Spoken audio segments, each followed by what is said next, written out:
I still remember the smell of antiseptic in that cold hospital room, the beeping of the monitor beside me, and the sinking feeling in my chest as I realized my own son was choosing money over my life. It all started 3 months before my diagnosis. My name is Margaret, 67 years old, a retired schoolteacher who spent her life raising one child, Daniel. His father passed away when Daniel was 10, and from that day, I promised myself I'd give him everything he needed, even if it meant having nothing left for myself. I worked long hours, skipped vacations, and went to bed hungry some nights, just so he could have the best life possible. I thought that love and sacrifice were enough to build a bond unbreakable by time or money. I was wrong. Daniel grew up to be a successful man, handsome, educated, and ambitious. He married a woman named Sophia, a corporate consultant with a taste for luxury. They lived in a world far different from mine. Weekend getaways, 5-star dinners, and designer clothes. I didn't mind. I was proud of him. I believed he had earned it. But little did I know, their wealth came with a price that one day would cost me my life.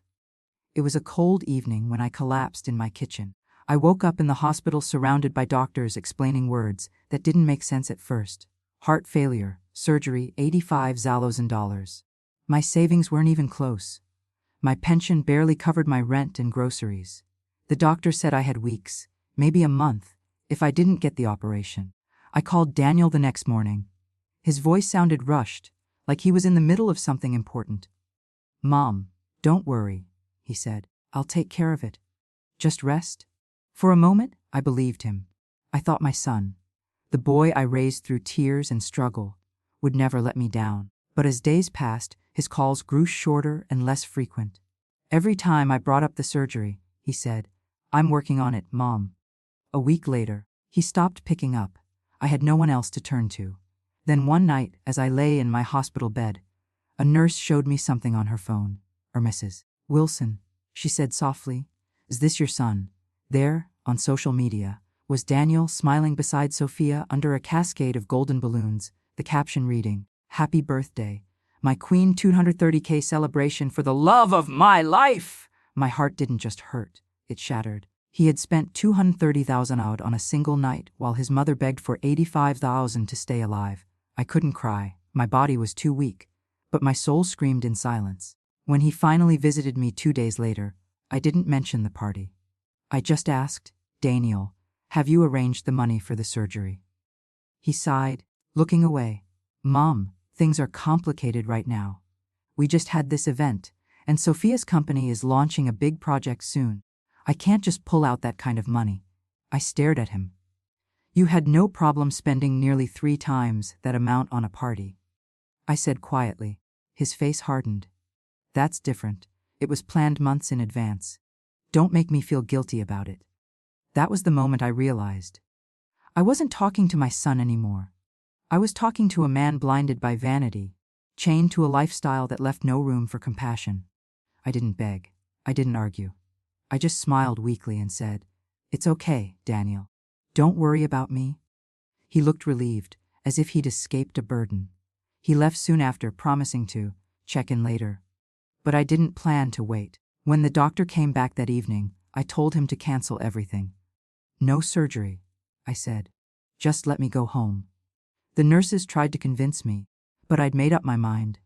I wanted to leave this world quietly, without making anyone feel forced.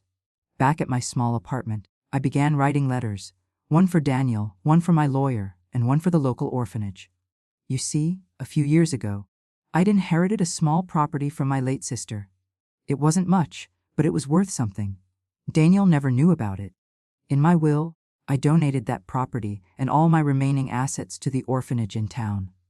The same one that often sent me thank you notes when I volunteered there. My lawyer promised to make sure it went directly to helping children get an education, the kind of opportunity I once fought so hard to give my own son. A week later, I was found unconscious and taken to the hospital again. Daniel came, of course, but only after the nurses called him multiple times. He stood beside my bed, looking anxious, not for me, but for the responsibility he thought I'd left him. "Mom, don't worry," he said softly. "I'll take care of everything." I opened my eyes one last time and whispered, "You already did, Daniel. Those were my last words to him. When I passed, the lawyer read the will in front of him. Daniel was stunned. He received nothing. No money, no property, not even the old jewelry he'd once asked about. Instead, a letter addressed to him was read aloud. My dear son, I don't blame you for loving your wife, but I do blame you for forgetting what love truly means. I gave you everything I had when you had nothing. When it was my turn to need you, you gave me nothing when you had everything. I hope someday you learn that money can buy comfort, but never peace. And when you finally feel the pain of being forgotten, I pray you remember me. Not with guilt, but with understanding. They said Daniel cried for hours after that. He tried to contact the orphanage, offering donations in my name, but they told him gently that my wish was for him to learn, not to repair with money, but with heart. Months later, I heard, through the whispers of old friends, that Daniel had changed. He sold his luxury cars, left his high-paying job, and started a small foundation for single mothers struggling to raise their children. Maybe it was guilt. Maybe it was redemption. But I'd like to believe it was my love, reaching him at last. Beyond money, beyond pride, beyond the grave. Messagey sometimes, love isn't measured by how much we give, but by what we refuse to take away. Greed fades, but regret lasts forever. Value the hands that once fed you, before they're gone.